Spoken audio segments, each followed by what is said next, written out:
the improvement of quality in products and the improvement of quality in service. These are national priorities as never before.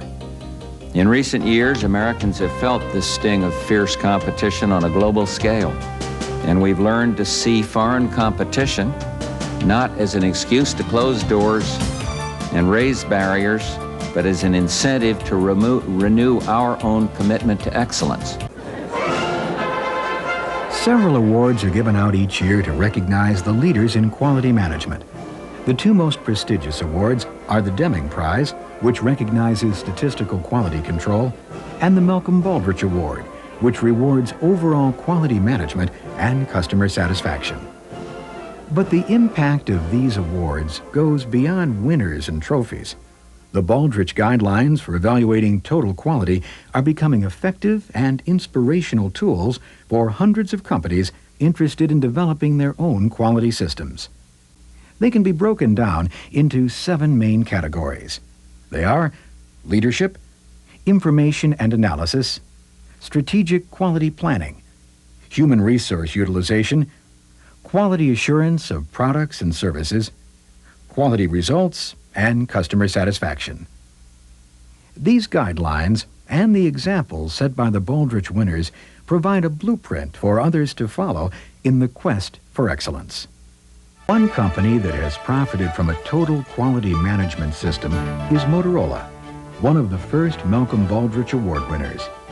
Motorola made total customer satisfaction their primary objective, and they knew that started with total involvement by management in the quality improvement process. Quality saves money and makes products appealing and attractive. Anything that's wrong is costing you money. If you get the process exactly right, it's going to be cheaper and it's going to be better. Examining current quality levels and trends and comparing them to industry averages, Motorola made statistical methods a part of every employee's responsibilities. Their goal? To achieve perfection, or as Motorola calls it, 6 Sigma quality. For them, that goal has been met with only 3.4 defects per 1 million parts.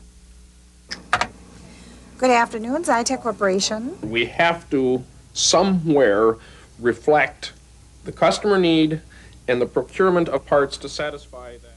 Customer feedback is very important to Zytec. One of the things that we do is post on this bulletin board here every single letter that we get from our customers and our suppliers. We post both the customer complaints and the customer kudos so that every employee in Zytec can see precisely what the customer and the supplier perceives about our quality. It is the customer's definition of quality that matters the most to Zytec. This is a Andon board, and it represents all of the products and all of the customers that Zytec has. This board is duplicated in the manufacturing plant. It's basically a communication system. It tells all of the employees of Zytec the state of health of every product at every customer on a daily basis.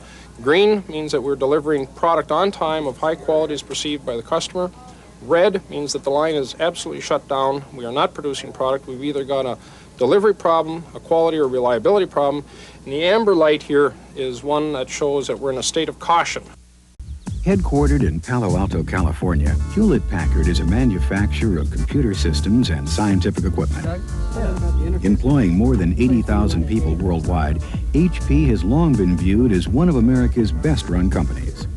We did a study a number of years ago to try to estimate what our costs would be if we did things right the first time.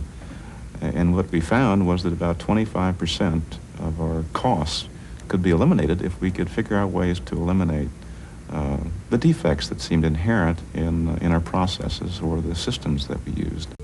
To help organize and measure the data, there are some basic statistical tools. A cause and effect diagram represents the relationship between some effect and all the possible causes influencing it. A check sheet is simply an easy-to-understand form used to answer the question, how often are certain events happening? It starts the process of translating opinions into facts. A Pareto diagram is a special form of vertical bar graph that helps to determine which problems to solve and in what order. A run chart is a line graph employed to monitor a system to see whether or not the long-range average is changing. A histogram takes measurement data and displays its distribution, revealing the amount of variation that any process has within it.